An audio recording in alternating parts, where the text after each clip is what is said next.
श्रीमद् भागवत और वेदांसार के द्वितीय विचार सृष्टि विज्ञान के द्वारा परमात्मा का निरूपण के आगे भाग का निरंतर उद्बोधन सुन रहे हैं आप। भगवान, इस अत्यंत दुख से भरे हुए गर्भाशय में बड़े कष्ट से दूर रह रहा हूं, तो भी इससे बाहर निकलकर सो हम वसन अपि विभो बहु दुख वासम, बहुत दुख पा रहा हूं।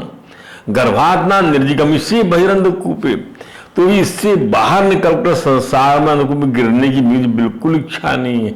गर्भात ना निर्जिगमिष्ये बहिरंधकूपे, संसार का जो अंधकूप है उसमें मेरी गिरने की बिल्कुल इच्छा नहीं है।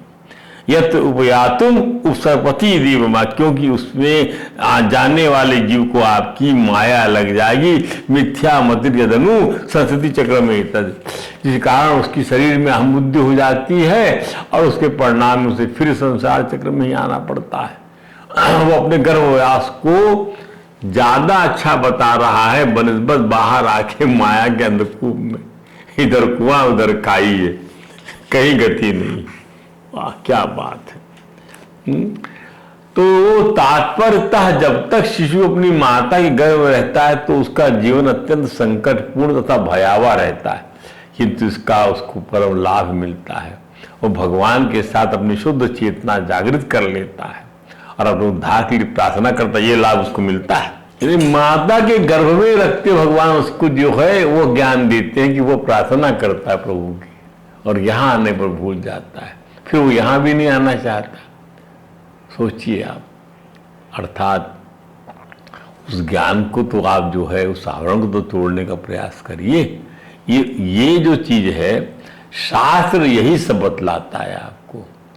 शास्त्र जो है आपको बतलाता है कि जो चीज आप नहीं समझ पा रहे हैं, इसके लिए आपके इंद्रियों के प्रमाण की आवश्यकता नहीं पड़ती है।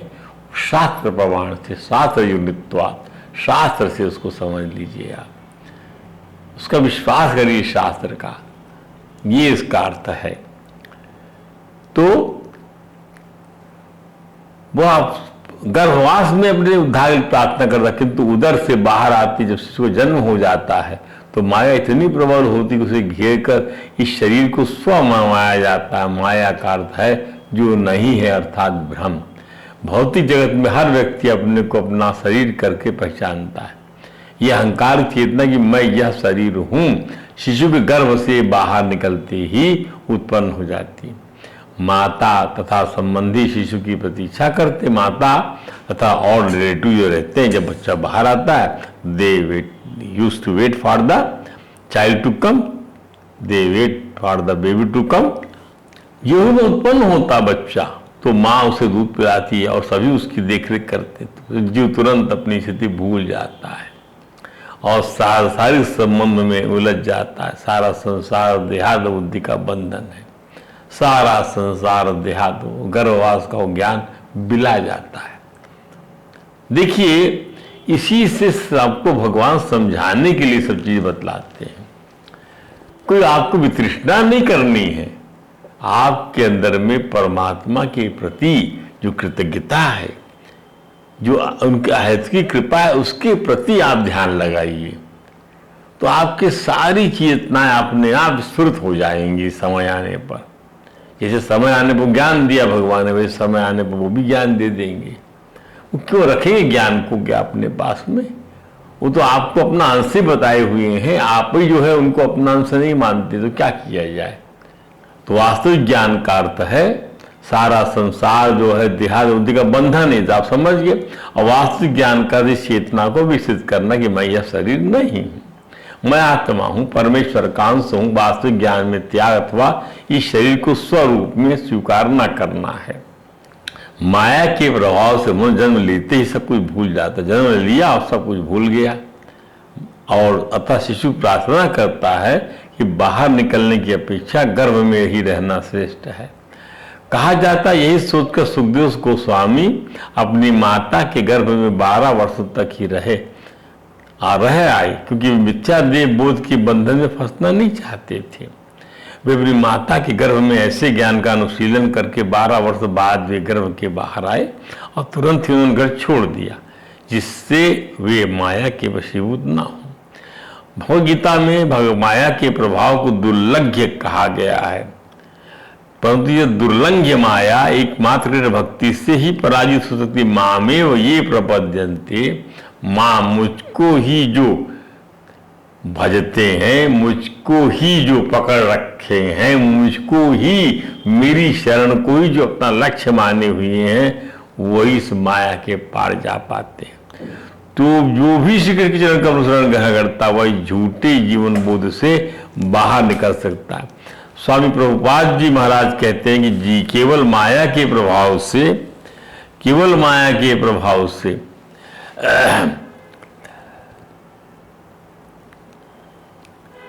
मनुष्य कृष्ण के साथ अपने संबंध को भूल जाता है और अपने को शरीर तथा शरीर गौण अवयव जैसे पत्नी, संतान, समाज, मित्रता आदि समझने लगता है। इस प्रकार जीव माया फंस जाता है और उसका जीवन निरंतर जन्म तथा मृत्यु का भौतिकवादी जीवन बनकर और भी कठिन हो जाता है। जीव कहता है तस्मादहम विगत विकलो धरिष्या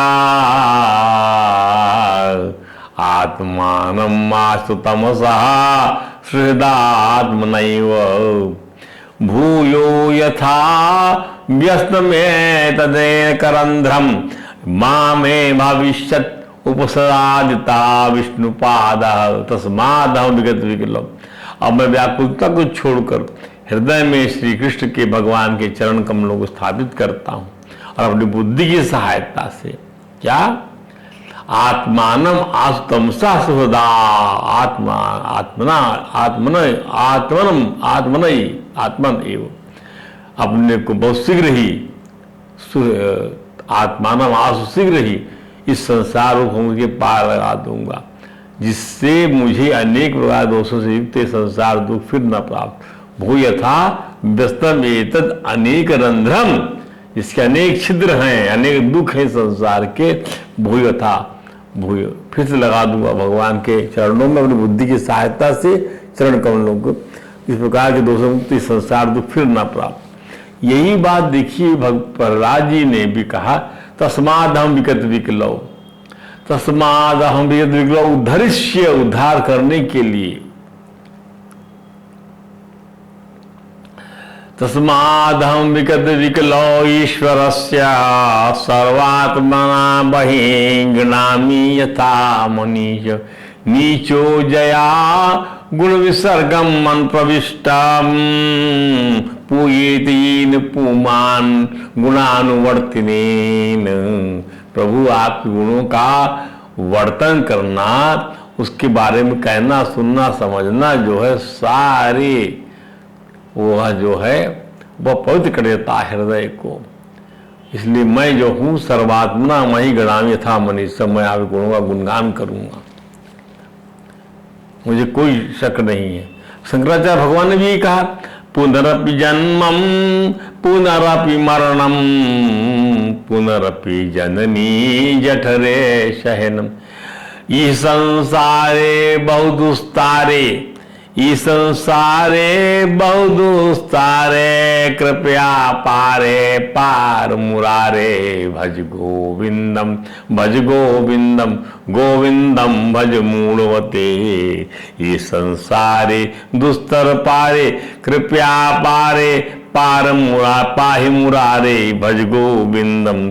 अजीब जब गर्भ से बाहर निकलता है अर्थात उसका जन्म हो जाता है तो वह गर्भ में ठाकुर जी से की हुई अपने वायदे को भूल जाता है कि जब वह गर्भ से बाहर आएगा तो भगवान का भजन करेगा। उसने कमिटमेंट किया था गर्भ के अंदर में। दूसरे शब्दों में जन्म होते उसका गर्भ ज्ञान मिला जाता है। शास्त्र जो बात कहता है उसको विश्वास करिए। और उससे बड़ा दुख होता है कि उसको रोने लगता है। आखिर रोने का कारण क्या है ये तो विचार करिए, क्यों रोता है जीव। कोई ऐसी बात तो है जो उसे दुख पहुंचाती है, अतः उस दुख को स्मरण करके वह जो दुखी होता है रोने लगता है। वो ज्ञान उसका मिला जाता है तो रोता है। वो उसी गर्भ की कष्ट छुटकारा भी दिलाते हैं भगवान और वही उन्हीं भगवान को भूल जाता है तो रोना तो उसका बनता है स्वभाव। ये है this is the root cause of crying of a baby. आध्यात्मिक कारण समझिए आप। वो जो ज्ञान भूल जाता है, जो भगवान से उसकी वार्ता होती है, स्तुति करता है, आप देखिए भगवान से बात करके आपको रोना आ जाएगा, और बहुत जोर से रोता है वो। अखंडानंद जी महाराज बतलाते हैं कि जीव जब जवान होता है तो उसे उसके हमजोलियों का साथ मिलता है, तो उसे क्या अवस्था रहती है? संसार दो इंद्रियां बड़ी बराबर, एक रसनेन्द्रिय और दूसरी जननेन्द्रिय, एक जिह्वा और एक लिंग। उसको इनको शिश्नोदर भी बोलते हैं, शिश्नोदर। शिश्न नीचे वाली इंद्रिय और उदर माने पेट। इन इंद्रियों के वश में आकर मनुष्य सत्य, पवित्रता, दया, मौन, सद्बुद्धि, श्री, हरि, शम, दम सब कुछ छोड़ देता है। फिर उसके पतन की सीमा नहीं रहती। इसलिए यदि मनुष्य कल्याण चाहता है तो उसे जो विषय भोग के खिलौने हैं, क्रीड़ा मृग हैं, इनका कभी साथ नहीं करना चाहिए। भगवान कपिल ने एक महत्वपूर्ण बात बताई, संगम न कुर्यात् प्रमदासु जातो योगस्य पारम परमारुरुक्षाओ मत्सेवया प्रतिलब्धात्म लाभो वदंतिया निरय द्वारमस्या।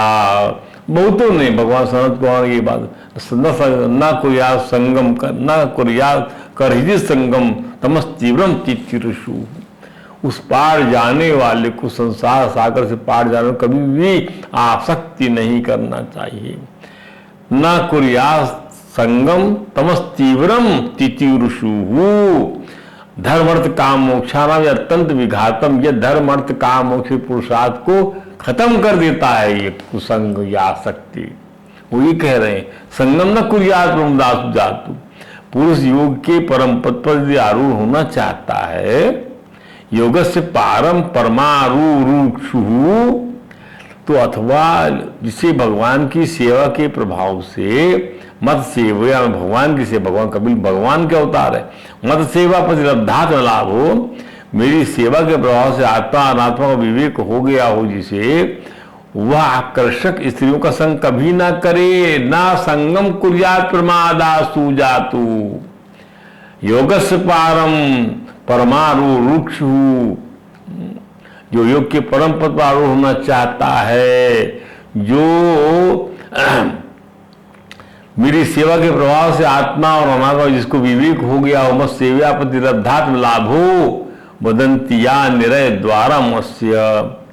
वह आकर्षक स्त्रियों का संग कभी न करे। संगम न कुर्यात् प्रमदासु जातु। क्यों? क्योंकि शास्त्र में घोषणा की गई कि भक्त के लिए ऐसी स्त्रियों का संग वदंती, या ये जो संग है, या निरय द्वारम, ये संग नरक का खुला द्वार है, निरय द्वार है ये। वाह क्या बात। संगम न कुर्यात् प्रमदासु जातो योगस्य पारम परमारुरुक्षु मत सेवया प्रतिलब्धात्म लाभो वदंतिया निरय द्वारमस्य। तो इसका तात्पर्य यह हुआ कि योग की पराकाष्ठा पूर्ण कृष्ण भक्ति है। योग की पराकाष्ठा क्या है? पूर्ण कृष्ण भक्ति उसकी पराकाष्ठा है। The absolute achievement. यहाँ पर प्रतिलब्धात्म लाभ शब्द आया है।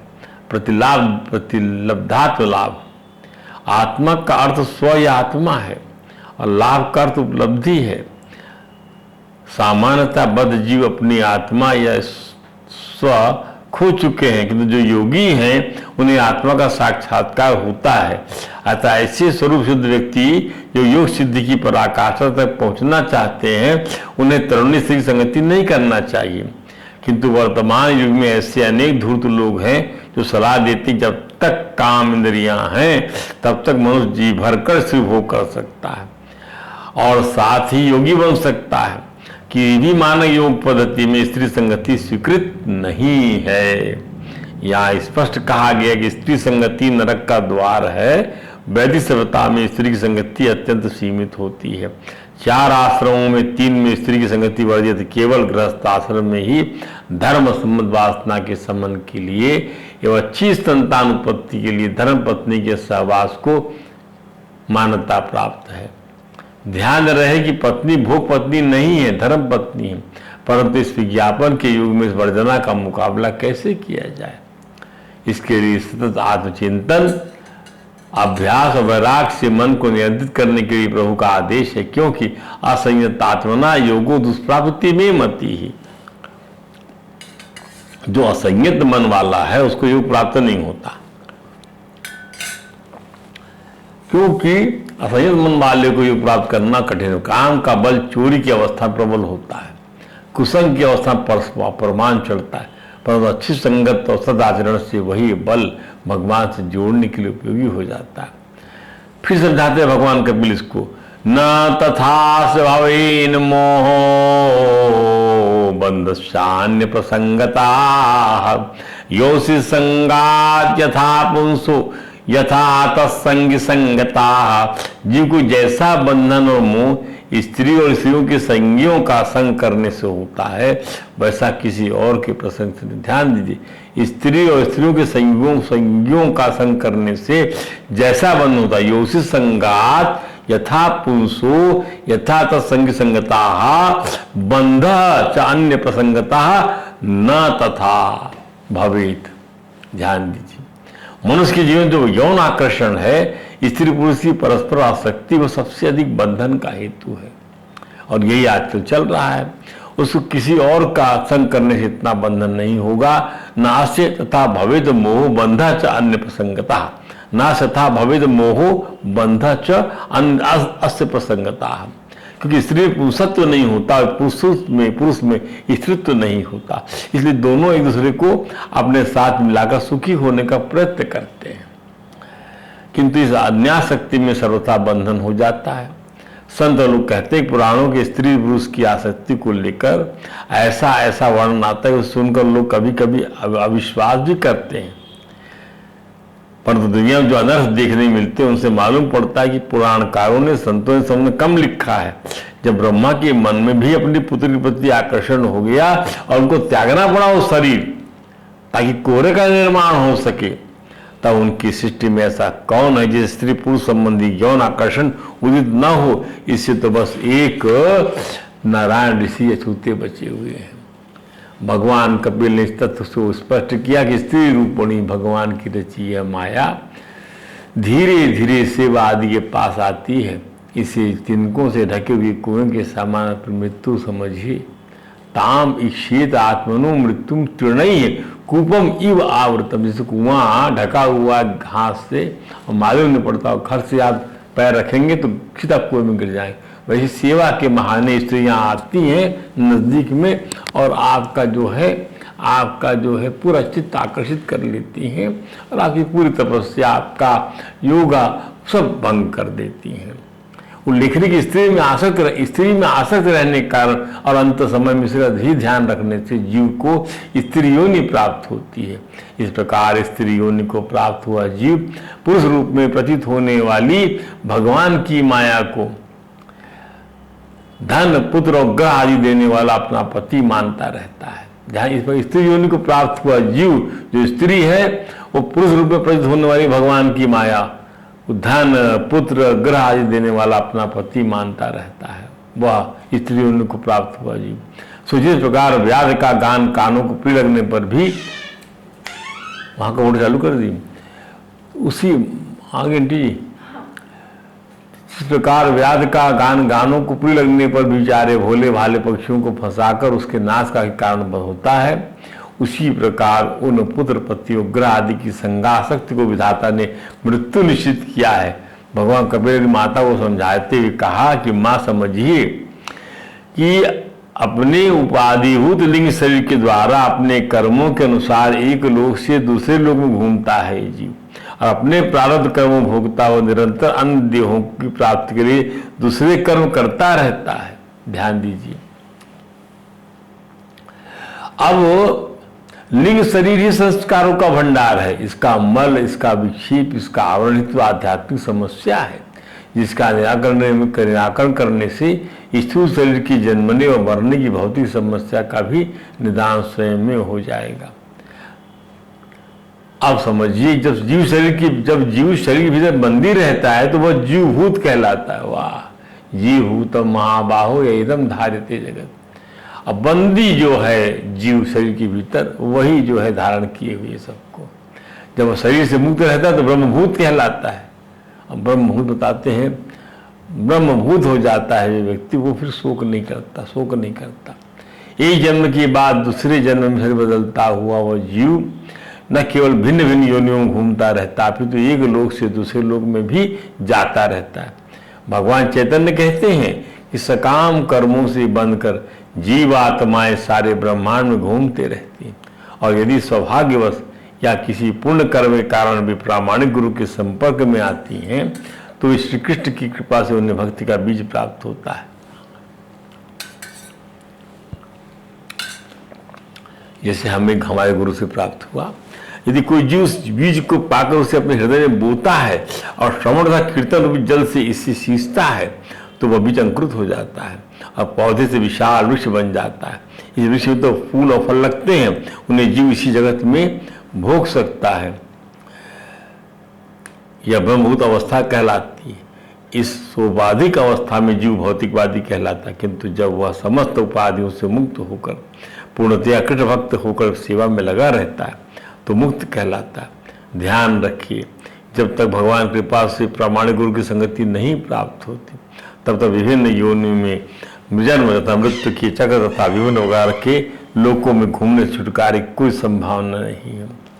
यही बात भगवान ने गीता में भी समझाया है कि ब्राह्मण सर्वभूतानि यंत्रारूढ़ानि माया, माया के वश में होकर प्रत्येक व्यक्ति माया द्वारा प्रदत्त शरीर के रथ पर चढ़कर ब्रह्मांड भर में घूमता रहता है। अब देखिए प्रहलाद जी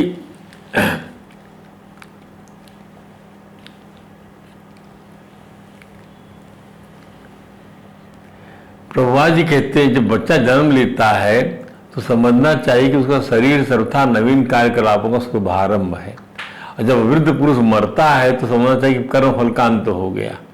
ध्यान दीजिए, भौतिकवादी जीवन में कर्म और फल की श्रृंखला रहती है। कर्म तथा फल की लंबी रील है और एक जीवन अवधि एक दमक के तुल्य होती। फ्लैश, जैसे फ्लैश चमकता नहीं कैमरे के अंदर, वैसे ही एक रील बनती लंबी।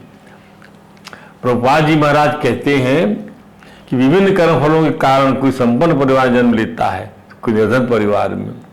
यद्यपि दोनों एक ही स्थान में एक समय और एक वातावरण जन्म लेते हैं, सो पुण्य कर्म करता, जो पुण्य कर्म करता है उसे समृद्ध या पुण्य परिवार जन्म लेने का अवसर मिलता है। जो पाप कर्म करता है उसे निर्धन परिवार जन्म मिलता है। शरीर के परिवर्तन से कार्य सिद्ध बदल जाता है। इसी प्रकार जब बालक का शरीर तरुण शरीर से बदल जाता है तो बालक मन के कार्य युवावस्था के कार्यकलापों में बदल जाते हैं। तो स्पष्ट है कि विशेष प्रकार कर्म करने से जीव को विशेष शरीर प्राप्त होता है। यह क्रिया अंत काल तक चलती रहेगी। अतः वैष्णव कवि कहते हैं अनादि कर्म फले, जिसका तात्पर्य यह है कि किसी के कर्मों और फलों का पता नहीं लगाया जा सकता, क्योंकि वे ब्रह्मा के जन्म से लेकर अगले कल तक चलते ही रहेंगे। हमने नारद मुनि के जीवन में देखा कि एक कर्म में दासी पुरुष थे और दूसरे में ऋषि के हो गए हैं। इसलिए प्रहलाद जी ने भगवान से ये कहा क्या कि हे प्रभु, मैं जिन जिन योनियों में गया उन सभी योनियों में प्रिय के वियोग और अप्रिय के संयोग से होने वाले शोक की आग में झुलसता रहा। उन दुखों को मिटाने की दवा वह भी दुख रूप ही है। मैं जाने कब से अपने से अतिरिक्त वस्तुओं को आत्मा समझ कर इधर भटक रहा हूं। अब आप ऐसा साधन बताइए कि जिससे आपकी सेवा भक्ति कर सकूं। इसी बात को भगवान कपिल भी समझा रहे हैं। तो इसको हम जो है इस विवेचना को अगर प्रश्न रखेंगे। अभी यहीं विश्राम देते हैं। बोल वृंदावन बिहारी लाल की जय। हरे राम राम राम हरे हरे, हरे कृष्ण कृष्ण कृष्ण हरे हरे।